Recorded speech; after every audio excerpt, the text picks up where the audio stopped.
দর্শক বি নিউজে স্বাগতম। আমি এখন এসে গেছি 157 নম্বর বিধানসভায়। আপনারা জানেন যে এখন নূতন কবি, নূতন বলতে নয়, উনি 2019 থেকে তারও আগে থেকে লেখালেখিগুলো করেন, ফেসবুকে আমরা দেখতে পাই। তো আজকে উনি নিজেই পরিচয় দেবেন এবং জেনে নেব ওনার কাছে। বি নিউজে স্বাগতম। আসসালামু আলাইকুম। আমি মোহাম্মদ ফারুক ইকবাল। অ্যাকচুয়ালি ভাই সাহেব, আপনি কবি বলে পরিচয়ের কবি নয়, লেখক বলা চলে। কেন কবি, আমি তো কবিতা লিখি না, আমি লিখি গল্প। আচ্ছা, তো এই যে লেখালেখি 2019 থেকে, তো হঠাৎ অনুপ্রেরণা কিভাবে পেলেন আপনি? অনুপ্রেরণা ঠিক নয়, আমি দেখে আসছি। আমার তো বয়স প্রায় 60 হতে চললো। হুম। তো আগামী দেখে আসছি মেটিয়াবুরুজ একটা পিছিয়ে পড়া অঞ্চল। আর মানে এলিট শ্রেণীর মেটিয়াবুরুজ সম্বন্ধে একটা উন্নাসিকতা ভাব আছে। মেটিয়াবুরুজকে কি বলবো, আহ, একটা অসামাজিক এরিয়া বা আনকালচার্ড এরিয়া এরকমভাবে পরিচয় দিতে তারা ভালোবাসে। আর মেটিয়াবুজের মানুষজনের মানে এই সমাজের কাছে অচ্ছুত। আচ্ছা। ঠিক আছে। আর এখানকার কিছু লেখক যারা স্থানীয় মানুষ, তারা লেখাভাষীকে কিছু লেখালেখি করেন, তারা অনেকে দেখেছি মেটিয়াবুজ সম্বন্ধে বই টই লিখেছেন। তো তারা মেটিয়াবুজের অন্ধকার দিকগুলোকে লিখে মানে সস্তায় জনপ্রিয়তা পাওয়ার লোভে এইগুলো করেছেন। আচ্ছা। মেটিয়াবুজের মাটির পরিচয়টা তারা তুলে ধরার চেষ্টা করেননি। আচ্ছা। মেটিয়াবুজ আসলে কি, মেটিয়াবুজের মানুষগুলো আসলে কেমন, সেটা তারা তুলে ধরার চেষ্টা করেননি। আচ্ছা।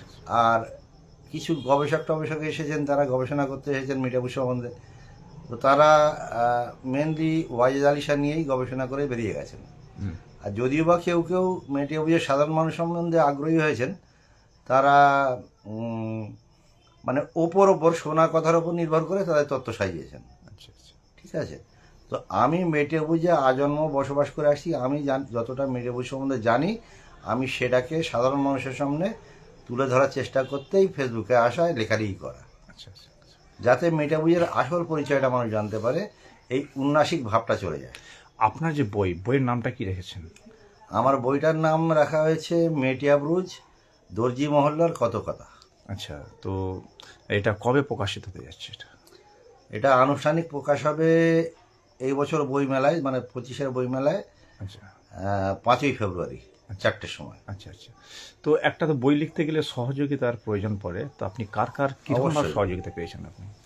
আমি তো এই লেখালেখি যেগুলো করতাম, এগুলো কোনোদিনই বই হিসেবে ছাপার আকারে বেরোবে এই ভাবনা নিয়ে লেখালেখি করিনি। তো আমি লেখালেখি করতাম, বিভিন্ন মানুষ এগুলো পছন্দ করতো। তো আমার বন্ধু কাম গাইড শ্রী জিতেন নন্দী, ওনার বাড়ি সন্তোষপুরে। উনি কয়েকটা পত্রিকা চালান, মন্থন, ওনার আচ্ছা। পত্রিকার নাম মন্থন। আচ্ছা। আচ্ছা। তো উনি আমার লেখালেখি দেখে আর আমার সঙ্গে ভালো সম্পর্ক, সেটার উপর করে আমাকে বললেন যে আপনার লেখাগুলো তো মেটিয়াবুরুজের অনেক অজানা তথ্য তুলে আনে, তো এগুলোকে ছাপার আকারে প্রকাশ করতে পারলে ভালো হয়। আচ্ছা। আচ্ছা। তাই বললাম, দেখুন আমার পক্ষে তো এগুলো মানে কালেক্ট করে এক জায়গায় করা সম্ভব নয়, যদি আপনি সহযোগিতা করেন তাহলে হয়তো এটা সম্ভব হতে পারে। আচ্ছা। আচ্ছা। তো উনি বলেন ঠিক আছে, আমি তাহলে করব, আপনার লেখাগুলো সংগ্রহ করে এক জায়গায় করে চেষ্টা করব। আচ্ছা। তো ওনার পরিচিত একটি ছেলে, শুভঙ্কর দেবনাথ, আচ্ছা। ও ইতিহাস নিয়ে গবেষণা করছে আর কলেজে পার্ট টাইম লেকচারার। তো ও আমার লেখা দেখে খুব আগ্রহী হয় এবং ও জিতেনদার সঙ্গে যোগাযোগ করে। আচ্ছা। তো ওনাদের দুজনের মূলত উদ্যোগে হুম। আমার লেখাগুলো সংগৃহীত হয়ে বই আকারে প্রকাশ করার একটা চেষ্টায় আসা হয়। আচ্ছা। আচ্ছা। আবার সেগুলো কালেক্ট করা হয়, কালেক্ট করার পরে আবার সেগুলোকে কিছু এডিট করা হয়। আর একটা বড় কাজ করেছেন জিতেনদার স্ত্রী শ্রীমতী অমিতা নন্দী, উনি প্রুফ রিডিংটা করে দিয়েছেন। আচ্ছা। আর জিতেনদার যোগাযোগের এতে আবু সোলাইমান দোরানি, ওদের প্রকাশনা সংস্থার নাম হচ্ছে কালি কলম ইজেল। আচ্ছা। ওরা ওই আমার কালেকটিভ লেখাগুলো পড়ে খুব আগ্রহী হয় ছাপতে, এবং ওরা ছাপতে রাজি হয়। তারপরে প্রসেসিংয়ের মাধ্যমে কাজটা এত দূর পৌঁছেছে। আচ্ছা আচ্ছা আজকে একটা বই আকারে ছাপার জায়গায় চলে এসেছে। আচ্ছা আচ্ছা। তো ইকবাল দা, পরের প্রশ্নে আসছি। আপনার ছোটবেলা থেকে কলেজ লাইফ বা কর্মজীবন যদি একটুখানি বলেন। ছোটবেলায় আমি তো উম, পড়াশোনা বলতে বাবা এবং দাদাজির কাছে বাড়িতে পড়াশোনা করে সরাসরি ক্লাস 3-তে ভর্তি হই প্রাইমারিতে। আচ্ছা, কোন স্কুল ছিল আপনার? আমার বড় সাহেব হাট প্রাইমারি স্কুল। আচ্ছা আচ্ছা এখান থেকে বেরিয়ে আমি খিদিরপুর ডেড মিশন রোডে সেন্ট বার্নাবাস হাই স্কুলে ভর্তি হই আচ্ছা ক্লাস 5-এ। আচ্ছা তো ওখানে ক্লাস 7-এ পড়াকালীন আমার পা ভেঙে যায়। আচ্ছা ঠিক আছে, পা ভেঙে যাওয়ার ফলে ব্রেকডাউন হয় এবং ওই তখন বাবা চিন্তা করেন যে অত দূরে যাওয়া আসা করতে অসুবিধা হচ্ছে, তো আমাকে ওখান থেকে তুলে আবার মেডিয়াবুই হাই স্কুলে ভর্তি করেন। আচ্ছা আচ্ছা এখান থেকে আমি মাধ্যমিক পাশ করি। তারপরে এইচএসের জন্য এসএন ব্যানার্জিতে ভর্তি হই। আচ্ছা কিন্তু এইচএস আমি কমপ্লিট করতে পারিনি, কেননা তখন পারিবারিক আর্থিক অবস্থা খুব খারাপ ছিল।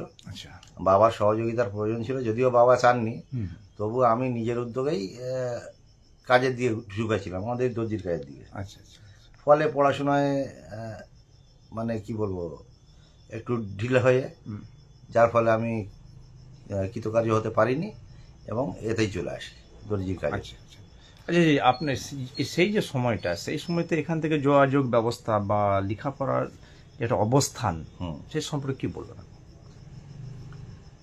সেই সময় তো আজকের তুলনায় লেখাপড়ার দিক দিয়ে আমাদের সমাজ অনেকটাই পেছনে ছিল, আজকে অনেকটা এগিয়ে এসছে। আর যোগাযোগ ব্যবস্থা তো তখন খুবই খারাপ, হুম মানে পরিবহনের অবস্থা তখন খুবই খারাপ ছিল, হুম।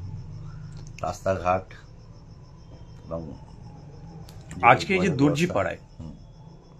এখানে ডক্টর, উকিল, ব্যারিস্টার, সায়েন্টিস্ট, এমন ইভেন আপনার একজন বড় এমবিবিএস ডাক্তার, খুব মানে নামিয়াল ডাক্তার, মানে আমাদের এই মেটাবুজ থেকে উঠে এসেছেন বা ব্যবসায়িক তো রয়েছেন। মানে আগের তুলনা বর্তমান যে এই যে সময়টা, কতটা আপনি বুঝছেন যে ডেভেলপ কতটা হয়েছে? ডেভেলপ দেখুন, আর্থিক ডেভেলপমেন্ট তো অনেক হয়েছে, হ্যাঁ কিন্তু শিক্ষার দিকে হয়তো ওই বর্তমান সরকারের পাশ ফেল তুলে দেওয়ার ভিত্তিতে অনেকে মাধ্যমিক টাধ্যমিক করেছে, হুম কিন্তু মানগত দিক থেকে হুম। শিক্ষার সেই অগ্রগতি হয়নি। শিক্ষা যে মান যেটা হ্যাঁ। বলতে চাইছেন। আর যে ছেলে মেয়েগুলো আজকে ওই ইঞ্জিনিয়ার ডাক্তার হয়েছে, হুম তারা একান্তই নিজের উদ্যোগে, বা most of them are from আলামিন মিশন। আচ্ছা আচ্ছা স্থানীয় স্কুলের অবদান খুব কম। আচ্ছা আচ্ছা আচ্ছা। কি বার্তা দিতে চাইবেন আপনার সমাজকে? আমার সমাজকে এই কথাই বলতে চাইব যে শিক্ষা ছাড়া সমাজ এগোবে না।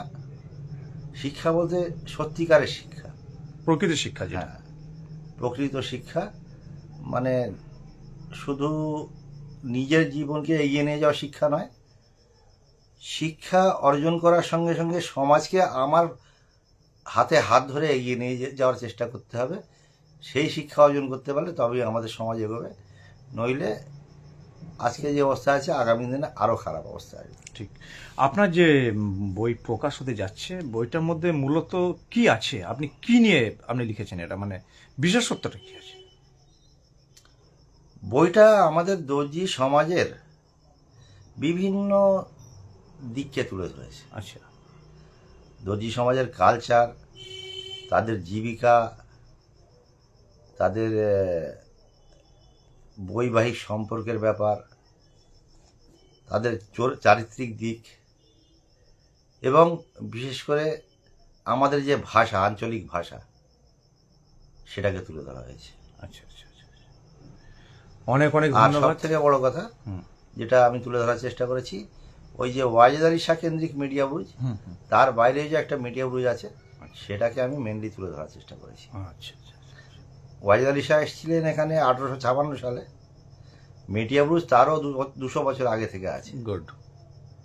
তো সেই মেটিয়াবুজের কথা কেউ বলে না বা বলার চেষ্টা করেনি, আমি সেটাই বলার চেষ্টা করেছি। আচ্ছা আচ্ছা।